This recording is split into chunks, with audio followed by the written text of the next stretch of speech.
It was a crisp autumn evening when Father Elias stumbled upon the peculiar book. The musty smell of aged paper filled the air as he rummaged through the remnants of the old church library. St. Vincent's Abbey had stood for over 2 centuries but had long since fallen into disrepair. The library was a graveyard of forgotten texts, their bindings frayed and their pages crumbling to dust. In a corner of the library, hidden beneath a pile of rotted hymnals, he found it, a black leather-bound tome with no title on its cover. Its surface was unnaturally smooth, almost slick to the touch, and its edges shimmered faintly in the dim light.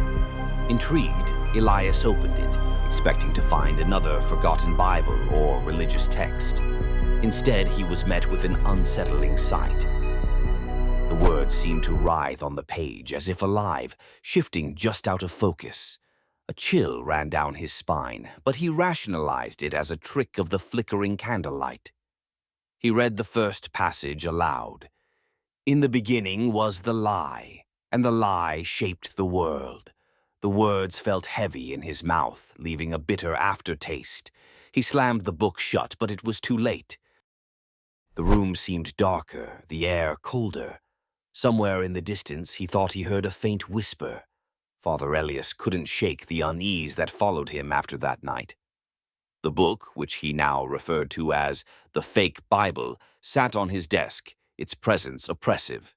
He debated burning it, but found himself inexplicably drawn to it. Each night, he would open it and read a little more. The text was blasphemous, twisting familiar passages into something sinister. "Thou shalt covet," it commanded, "for only in envy is there truth." Yet, the more he read, the more the words felt true in a way he couldn't articulate. His sermons grew darker, his voice harsher. Parishioners whispered about his change, about the shadows under his eyes and the way he spoke of sin as if it were a virtue. One Sunday, as the congregation gathered for Mass, Elias carried the fake Bible to the pulpit. The regular Bible lay forgotten on its shelf. He opened the black tome and began to read. At first, the congregation listened in confused silence, but as the words spilled from his lips, a strange energy filled the room. Some people fainted, others wept uncontrollably. One man screamed and fled the church, never to return.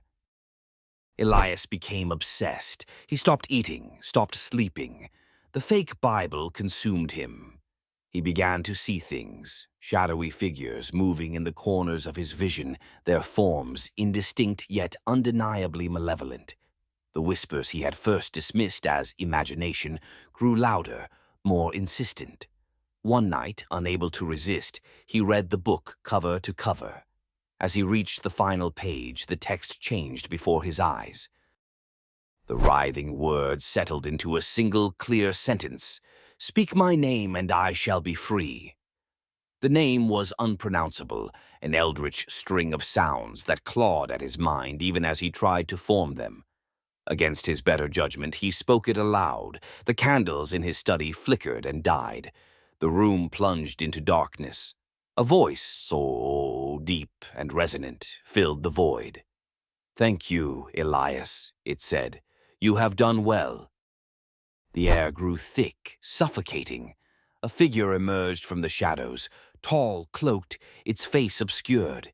It extended a hand toward Elias, who fell to his knees, paralyzed with fear. The next morning, the townsfolk found the church doors wide open. Inside, the air was cold and stagnant. Father Elias was nowhere to be found. On the pulpit sat the fake Bible, its pages blank. The townspeople, curious and uneasy, avoided it, leaving it untouched. Months later, a new priest arrived to take over St. Vincent's Abbey. Father Matthias was young and eager, determined to restore the church to its former glory.